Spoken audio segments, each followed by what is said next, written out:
విజయవాడ ఇంద్రకీలాద్రిపై దేవీ శరన్నవరాత్రి ఉత్సవాలు అంగరంగ వైభవంగా జరుగుతున్నాయి. ఉత్సవాల్లో భాగంగా 6వ రోజు శ్రీ మహాలక్ష్మీదేవి అలంకరణలో అమ్మవారు భక్తులకు దర్శనమిస్తున్నారు. దుర్గమ్మని దర్శించుకునేందుకు తెల్లవారుజాము నుంచే భక్తులు బారులు తీరారు. ఆలయ అధికారులు ప్రత్యక్ష పరోక్ష కుంకుమ పూజలు నిర్వహిస్తున్న నేపథ్యంలో మహిళా భక్తులు విశేషంగా పాల్గొంటున్నారు. ఇదే అంశంపై మరింత సమాచారాన్ని ఇంద్రకీలాద్రి నుంచి మా కరెస్పాండెంట్ సంతోష్ అందిస్తారు. ఇంద్రకీలాద్రిపై దేవీ శరన్నవరాత్రి ఉత్సవాలు 6వ రోజు చేరుకున్నాయి. ఈరోజు అమ్మవారు శ్రీ మహాలక్ష్మీదేవి అలంకారంలో భక్తులకి దర్శనమిస్తూ ఉన్నారు. అయితే ఈ నేపథ్యంలో విశేషంగా అయితే కనుక భక్తులు కుంకుమ పూజలో పాల్గొంటున్నటువంటి పరిస్థితులు కూడా కనబడుతూ ఉన్నాయి. అయితే ఈ యొక్క కుంకుమ పూజల ప్రత్యేకత ఏంటి, అమ్మవారికి కుంకుమ పూజ చేయడం వల్ల ఉపయోగాలు ఏంటి అన్న దానిపై అయితే కనుక స్వామివారితో మాట్లాడదాం. స్వామి, ఏంటి అమ్మవారికి కుంకుమ పూజలు నిర్వహించడం వల్ల ఏంటి, ఏ విధంగా జరుగుతూ ఉంది, ప్రత్యేకంగా ఈ దసరా నవరాత్రుల్లో చేస్తే ఏ విధమైనటువంటి ఉపయోగం? శ్రీ గురుభ్యో నమః. శ్రీ మహాగణాధిపతయే నమః. శ్రీ దుర్గామల్లేశ్వర స్వామివార్ల దేవస్థానం, ఇంద్రకీలాద్రి, విజయవాడ.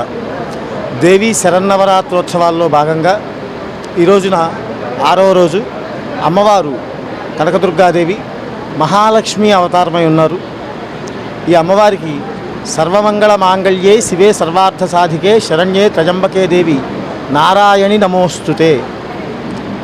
అమ్మవారికి చాలా విశేషమైనటువంటి ద్రవ్యాలు పసుపు, కుంకుమ. అందులో మనకి మామూలు రోజుల్లో కూడా విశేషంగా లక్ష కుంకుమార్చన అని చెప్పి చేస్తూ ఉంటాం. ప్రత్యేక కుంకుమార్చన. ఈ కుంకుమార్చన చేసుకోవటం మూలాన భక్తుల యొక్క ఈతి బాధలన్నీ కూడా తొలగి వారందరూ కూడా చాలా సంతోషంగా ఉంటారని భక్తులందరూ కూడా నమ్ముతారు. భక్తుల యొక్క నమ్మకం.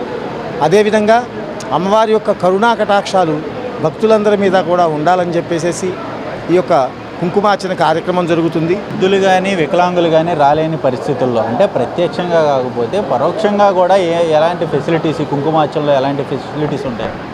ఒకటేనండి చెప్పేది. అమ్మవారికి ఉన్నటువంటి ఒకే ఒక నామం ఏంటంటే భావనా మాత్ర సంతుష్ట హృదయాయై నమః. అంటే మన టీవీ ముందు కూర్చున్నా సరే ఇక్కడ జరుగుతున్నటువంటి కుంకుమార్చన చేసుకొని మన చేతిలో కుంకుమ ఉంటే కుంకుమార్చన చేసుకోవచ్చు.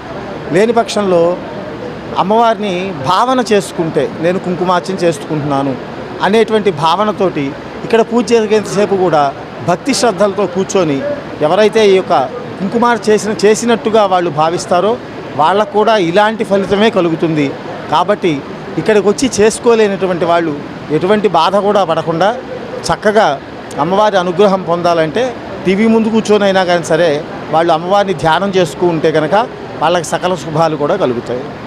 ఇది ఇక్కడ ఏదైతే చూసుకున్నట్లయితే కనుక కుంకుమ పూజలన్నీ కూడా ఇప్పుడే నిర్వహించడం జరిగింది. ప్రతి ఒక్క భక్తులందరూ కూడా ఈరోజు మహాలక్ష్మీదేవి అలంకారంలో భక్తులకి దర్శనమిస్తున్నటువంటి నేపథ్యంలో భక్తులందరూ కూడా విశేషంగా అయితే కుంకుమ పూజలు అయితే కనుక పాల్గొంటున్నట్టు కూడా తెలుస్తూ ఉంది. వీడియో జర్నలిస్ట్ గౌతమ్తో సంతోష్, స్వతంత్ర రెడ్డి, విజయవాడ ఇంద్రకీలాద్రి నుంచి.